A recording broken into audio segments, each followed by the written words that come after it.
my way, Blanca!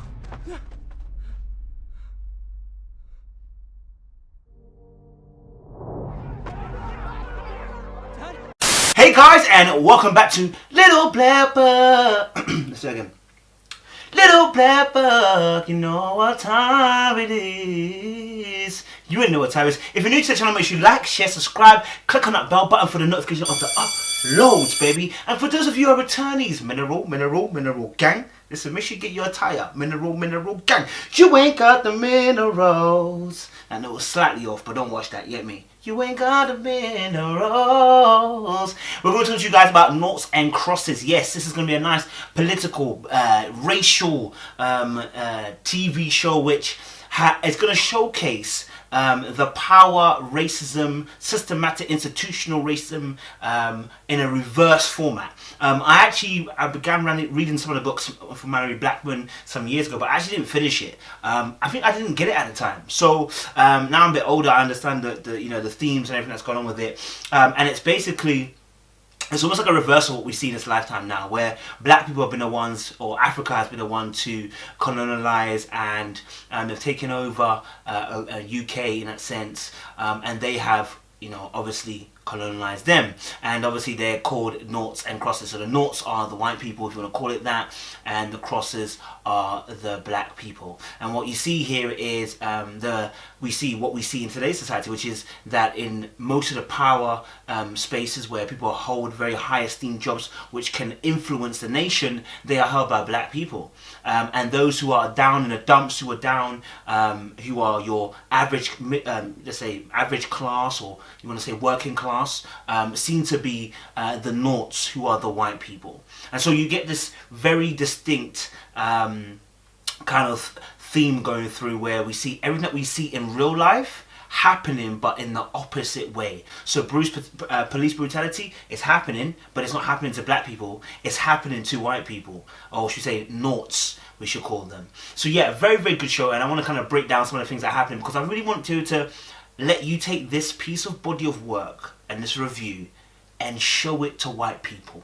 Yeah? Because we want them to see it and understand why, when we're talking about racism, it is not a simple thing. There are microaggressions, there are systems in place to put us down, there are people in power who just never want to see us thrive, and there are people in power who work together with other people within the cosmos of, we should say, the militia, and those who are trying to fight for more equal rights for the noughts, or the white people in that sense, in this particular show. And you see them working together so that they can actually get the end cause, which is more war, more bloodshed, and less peace, so they can keep the order as it is. Because so long as I make you look like the brute and the animal, then you are not you're not fit for purpose to be able to serve in more established and more civilized grounds, because you just don't have that ability to do so. And so now we're going to see it from a different point of view. I think this is where I think someone like Boris Johnson needs to watch something like this, because when you're calling people, when you're saying racial slurs like letterbox, and you've made some agreements with a statement that was made about black folk, about being dim-witted and not very intelligent, etc., and that the white race in some shape or form is more superior in terms of their intelligence. When you watch a show like this, it makes you realize the conditioning that these people have in power. But without much further ado, let's get into the review. So obviously the very opening scene, we get this this enjoyment, underground enjoyment, where the noughts, the white people, are having their own time, chilling, doing their own thing, having a bit of fun, just living life basically. Almost like having a black people's block party, yeah, or black people's house party, yeah. That's what's happening at the moment, but in a more bigger space, okay. And what's happening? Everyone's enjoying, and then suddenly the police pull up. Everybody is running. Now you must understand this. In a white community, when the police pull up, people don't run.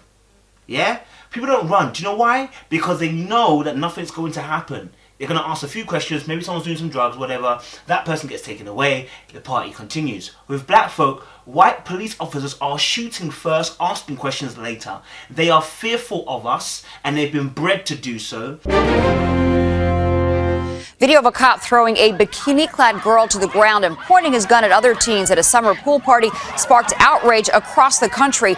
Taste and a dislike for us when they see us. So in this particular show, we see this underground scene where the white people are just chilling, enjoying themselves, free, nothing being done, nothing's, nothing per se anyway is being done illegally.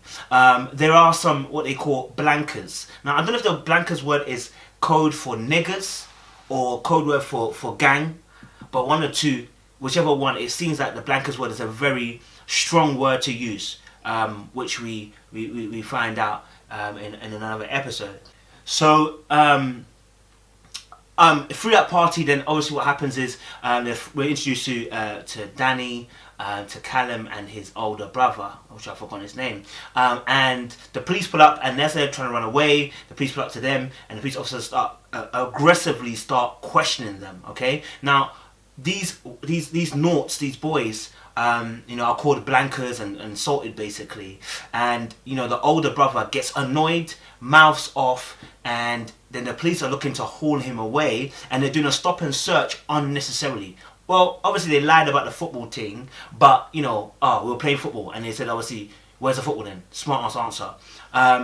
And these are the kind of things that happen in the black community when we're dealing with police officers, and sometimes we're not doing anything. Sometimes we're literally at a party, and they drag us out they drag us out the party and accuse us of something, and before you know it, they shot us in the back, right?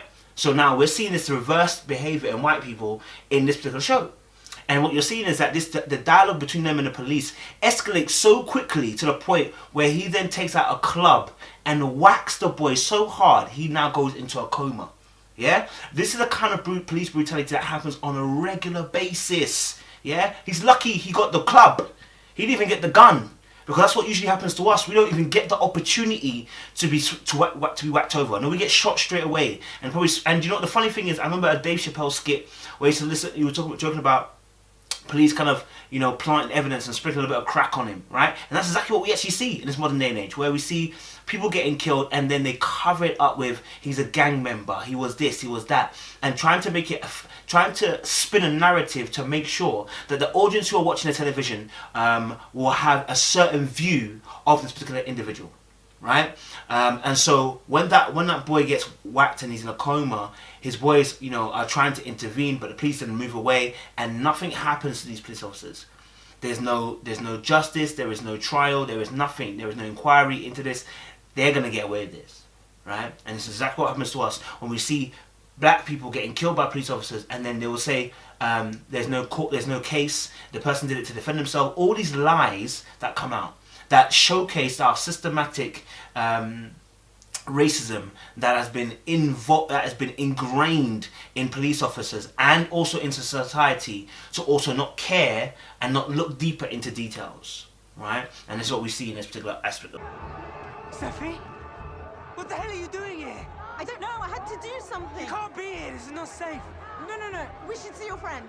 I really love this particular part of the show because I think to myself, the one key thing that I see in this, and I know it's going to run in the next few episodes, is the power of black women. Yeah? The power of black women.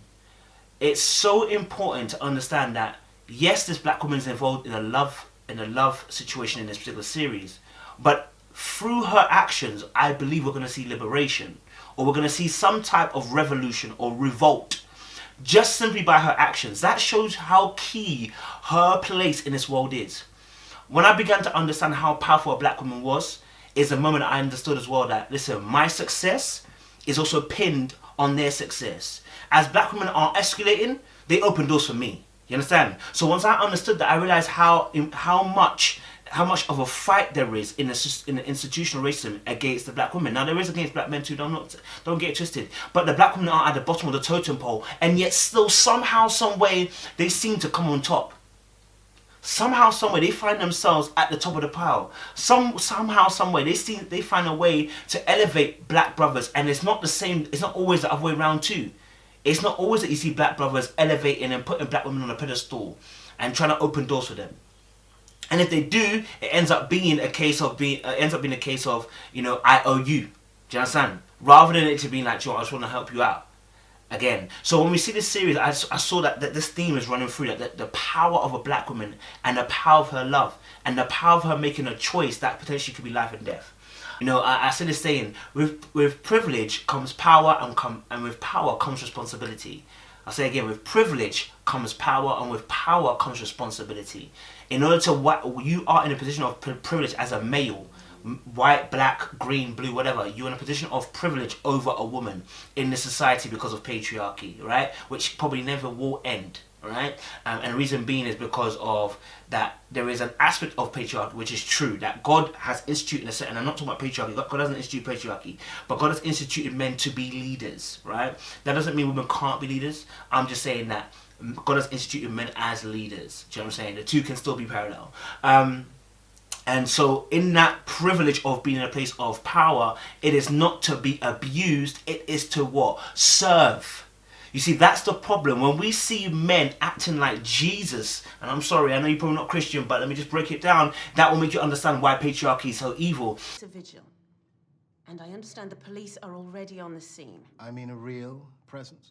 It's a volatile situation, Kamal. A heavy-handed response will only make things worse. They're already worse. They're getting worse. When you're in a position of power, that's what Christ was. He was a king. He was God Almighty in heaven, and he drew himself down to be in like skin, like mine. But he didn't come to be. He didn't come to be served. He came and served.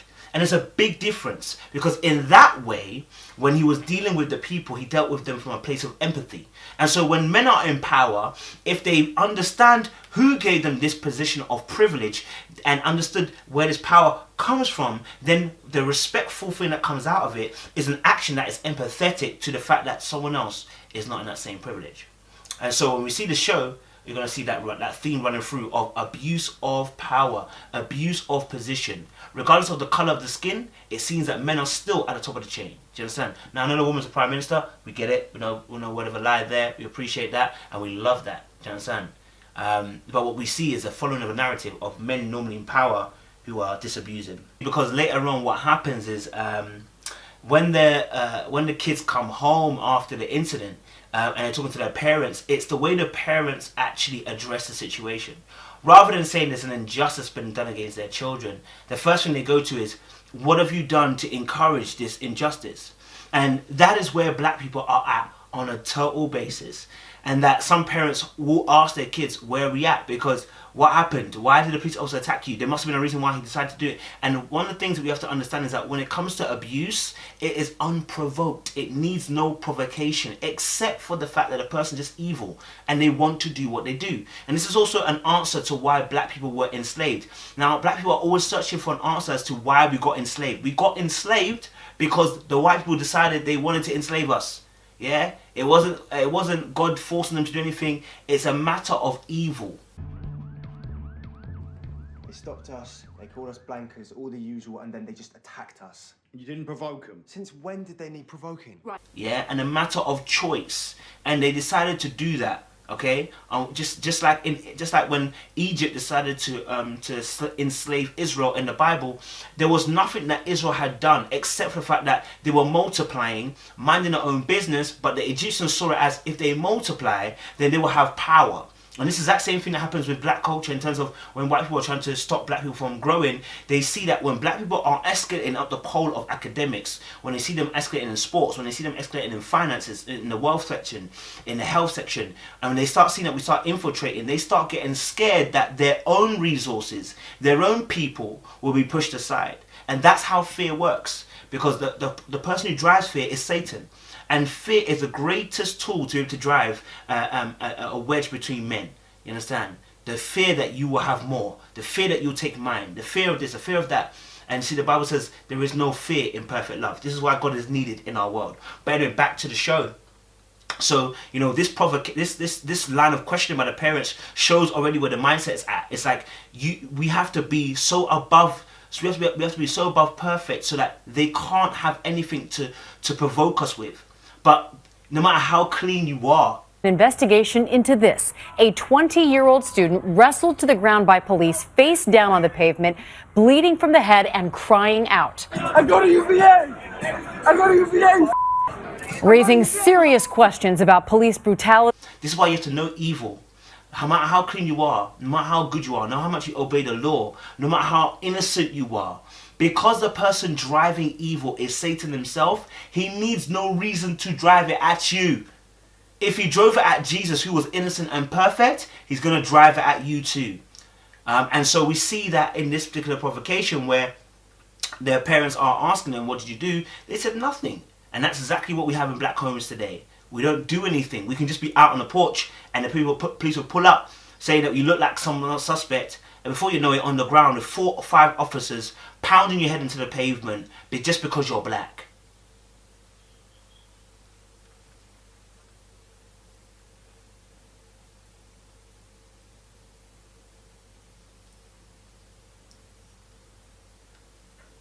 And then also I want to talk about some of the microaggressions that really happened during the course of the show in this episode. So we have the main character Callum. We have Sephy, who is the daughter of I believe I think he's a commissioner or whatever, or in government or whatever. And so she's like the high classed daughter who has ties to the working class through a friendship in Callum. So they're coming from 2 different opposite worlds. She's coming from a place of privilege. He's coming from a place of poverty and knowing what life is really about on the streets, right? So this is your normal, typical kind of story kind of thing.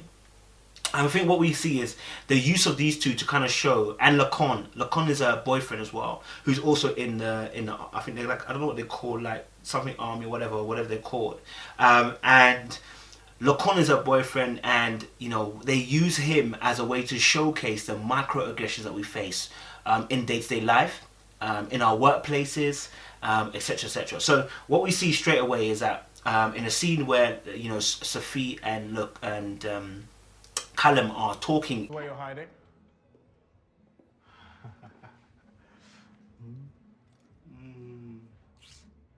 This is Callum, Maggie-san. This is Lacan.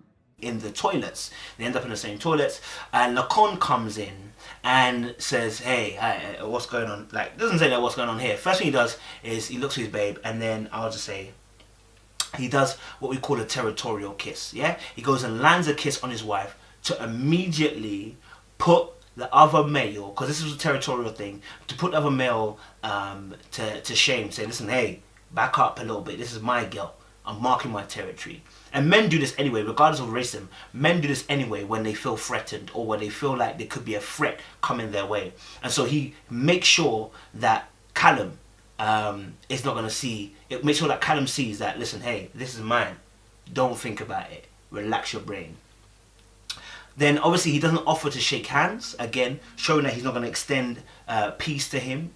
Showing that he's not going to extend peace to him. He's not going to extend any generous, warm welcomes. He wants to let him know that you are on hostile grounds, okay? And that it's part of the territorial marking as well. Callum and I sort of grew up together. Really? How? When the microaggressions begin to start, it's when he answers this question, how do you know him? And the tone was so off, it was instantly, again, partly territorial marking, but also as well, asking, how do you know this lower class boy? How do you know this piece of dirt underneath my shoe? How do you know this boy who's a non-entity? How do you know him? Yeah, and we know that because of the line of conversation that happens after that. When he says, obviously, he says to him, have you always wanted to be a waiter? Now, the boy is the son of Maggie, who is the house help in a sense, if you want to call it that, right? She works in almost like equivalent, almost like a Buckingham Palace as a house help, right? But it's like he's a daughter of that woman, and Maggie obviously looked after Sephy as well. So he knows the family quite well, but Lacon doesn't know him at all, right? And so Lacon's asking him, have you always wanted to be a waiter? Now Callum has aspirations to join the same barracks that Lacon is at the moment. And so when he asked me if he always wanted to be a waiter, it's a demeaning question to ask. He knows he doesn't want to be. He knows that's not someone's aspiration. Do you understand? That's not somebody's aspiration. More than likely, it's not someone's aspiration. But that leading question automatically, because of the connotations of what a waiter is, because it shows there's a lack of ambition to go any higher. It's an intentional ploy to say, look, hey, and like, do you know what I'm saying? Your aspirations should stay here, kind of thing. Like, it shouldn't go any higher. And we see that white people do this to us all the time. You know, oh, you work as a waiter. Okay, cool. So did you always want to be a waiter? And when us entering some of the public spaces for jobs and stuff, you can see now how white people also react to us. That, you know, they don't want us there, right? And it's in the early doors, it would have been said so openly. You know, it would have been said quite clearly. You know, what do you want here? Why do you need to be here? You don't need to be here. This ain't your space. This ain't your home. Go back, nigga. You'd hear that quite openly in maybe the 1940s, 1950s, 1960s. Obviously, nowadays we don't hear that. We have what we call the microaggressions, the subtle racism that we do, the institutional racism, and so we're going to see that later on in another episode, the institutional racism and how that gets fed in. But you can see already that Lacon's behavior towards him shows you the attitude, yeah, of the barracks that he comes from and how they feel about Noughts. Do you understand? Or feel about white people. Exact same way they feel about black people. And just as obviously Callum's responding to that point, saying that he's gone through 2 tests, etc., Lacon cuts him off. Yes. I heard they're allowing Noughts in. I can't see it working. And says, come on, babe, we're going. Right? Now, Lacon's obviously a very jealous lover, but not only that, he's a racist, straight up. And, you know, that cutting him off again shows again the power differences between me and you. I can afford to do that because of where I stand in my job and who I am and the colour of my skin, yeah, in accordance to what I do. But you can't do that. You're a waiter and you're a naught. You're not a cross. You understand? You're a white person, not a black person in this particular show. Again, and these are the kind of power, when we talk about racism, this is the power dynamics we're talking about that happen in society that white people do not acknowledge that happens. They're like, no, I've never called you a nigger. Yeah, you don't need to call me a nigger. He didn't need to call this guy a blanca or a white person. He simply just cut him off the conversation, started demeaning him, started questioning his ambition and aspiration, saying he can't make it simply because he's what? A naught. Well, I've had to sit 2 entrance exams. Yeah? Yeah. Let's go.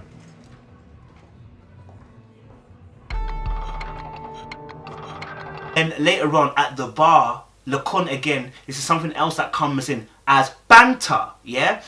Which is actually another way of humiliating, because a part of racism is trying to humiliate the other race, right? Lacon is having drinks with a few other esteemed black people, and he decides to try and come towards Callum and make a joke or some thing about him, saying about Mercy Point, right? About, which is the barracks, and saying something to trip him up, right?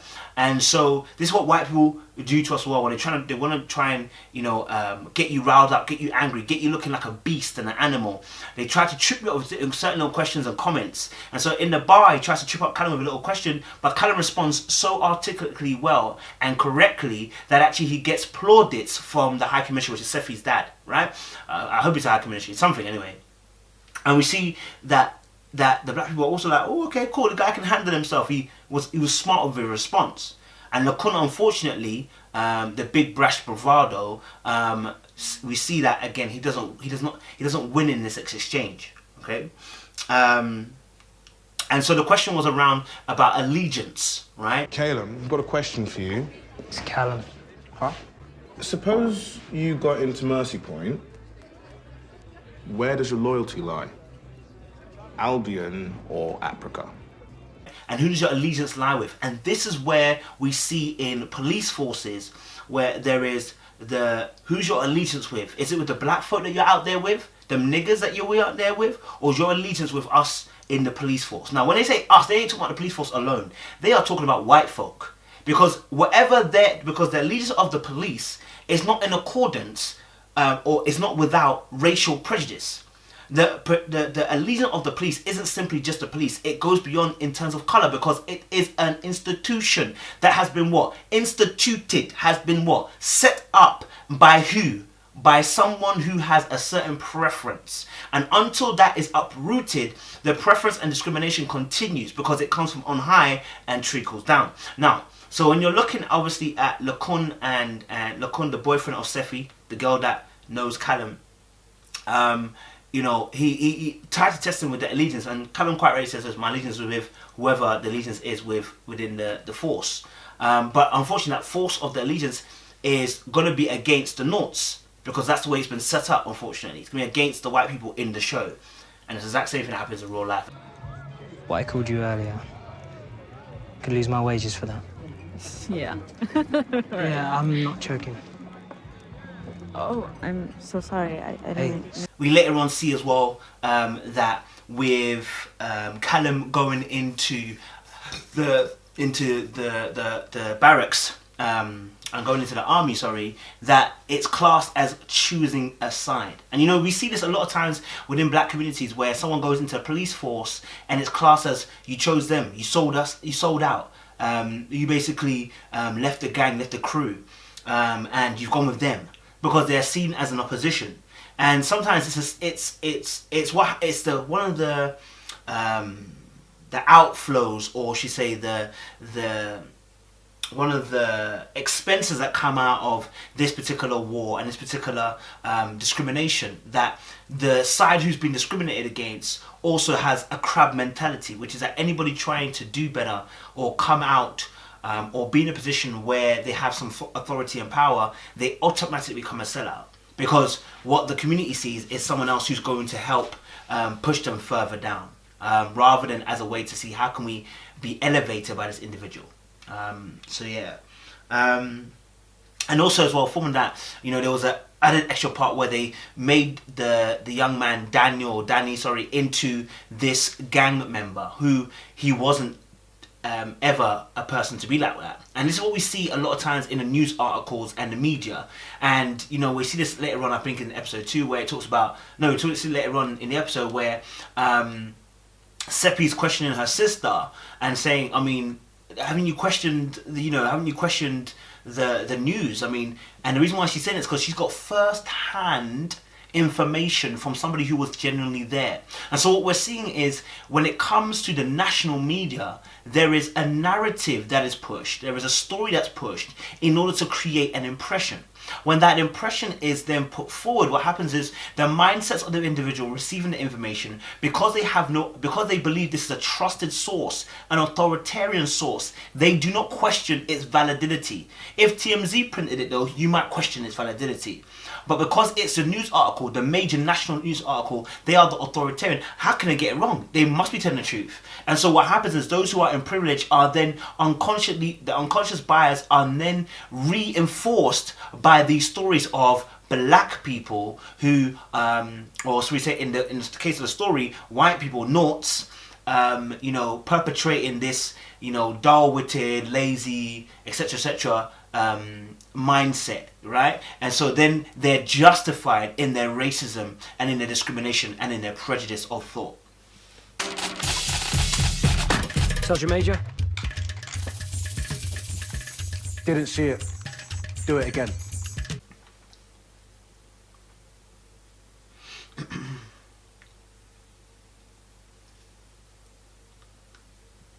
One of the things that we say about black people is that this theory of we have to work twice as hard, right, if not more.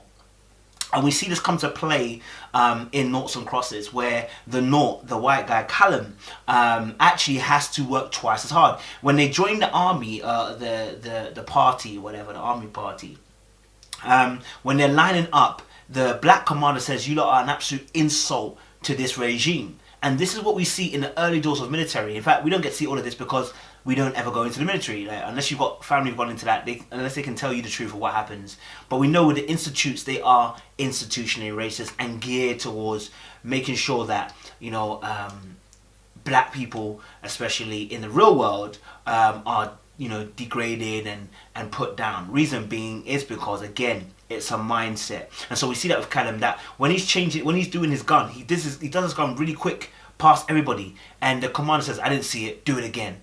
And it's almost as if, because he did it so quick, you can't believe he can be that quick Do you understand? But the truth of nature is this: talent and hard work will always, in some shape or form, tends to win the person over, even with their racism, because they need a job being doing. And no matter how racist they may be, if you can get the job quicker, more efficiently, more smoother, then more than likely they'll look to give you an opportunity. Why? Because you do a job.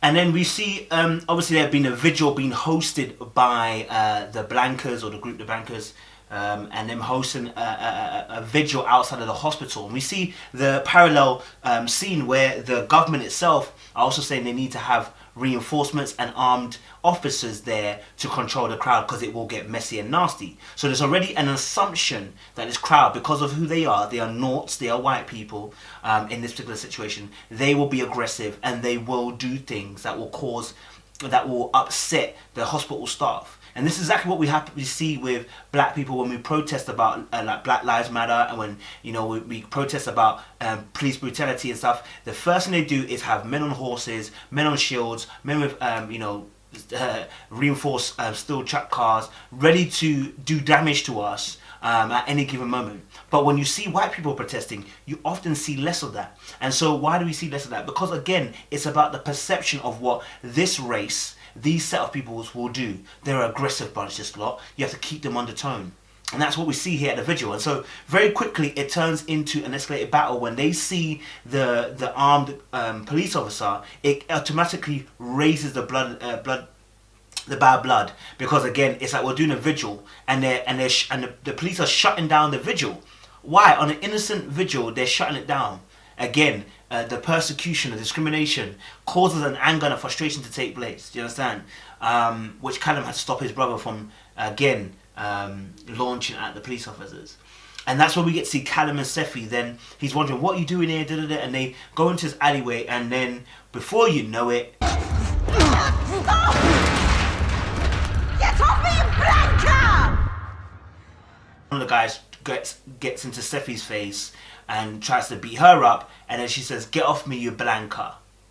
I'm guessing like, "Get off me, you nigger," kind of thing. And that's where Callum sees her differently.